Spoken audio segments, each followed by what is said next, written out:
So, the Paul brothers are back at it again, blessing us with another steaming hot pile of content nobody asked for.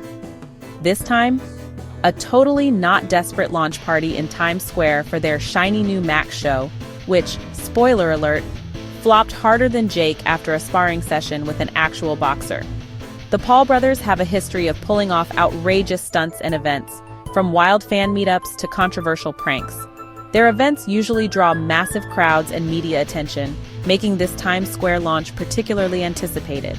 But this time, the turnout was shockingly low, leaving the Paul brothers and their team visibly disappointed.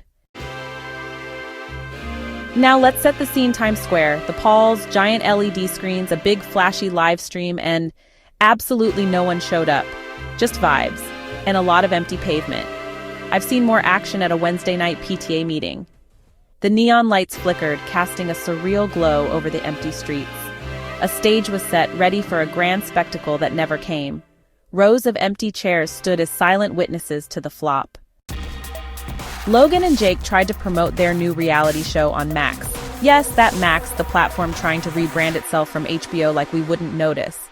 But the crowd turnout looked like a fire drill gone wrong. Despite their efforts, handing out flyers, talking to passersby, and posing for photos with the few fans who did show up, people walked past like it was a malfunctioning TikTok ad.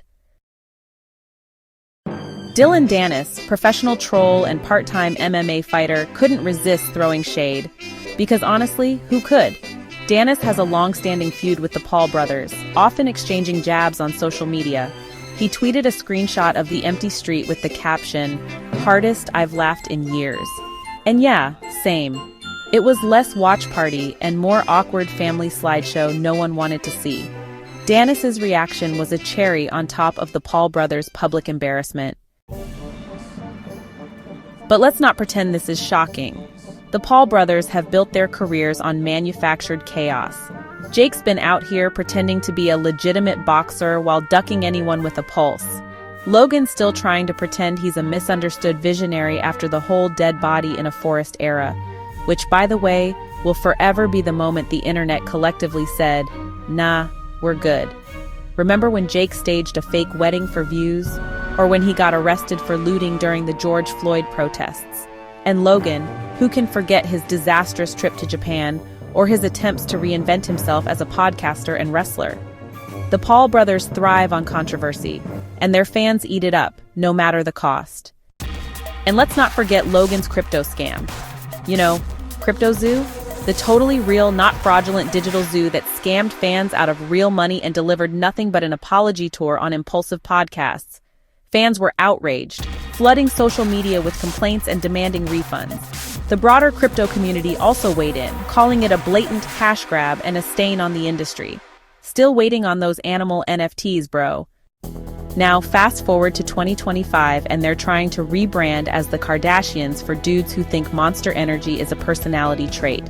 Their new show is basically a long-form selfie, just them being insufferable in high definition. Gone are the days of wild stunts and controversial pranks. They're now trying to be more polished, more mainstream. And the internet, yeah, it's not having it. Comment sections were brutal. Words like unwatchable, egotistical, and literal trash fire were tossed around like they were being paid by the insult. Spoiler, they weren't. One tweet called it a complete waste of time, while a Facebook post claimed, "I've seen better acting in a high school play." Even diehard fans are like, "This ain't it, chief." When your core audience, teenage boys who think alpha is an identity, starts turning on you, you know you've messed up. The shift in sentiment is palpable. Fans who once idolized the Paul brothers are now walking away, shaking their heads in disappointment. This change could spell disaster for their future, as losing the loyalty of their most dedicated followers often marks the beginning of a downward spiral. But hey, credit where it's due.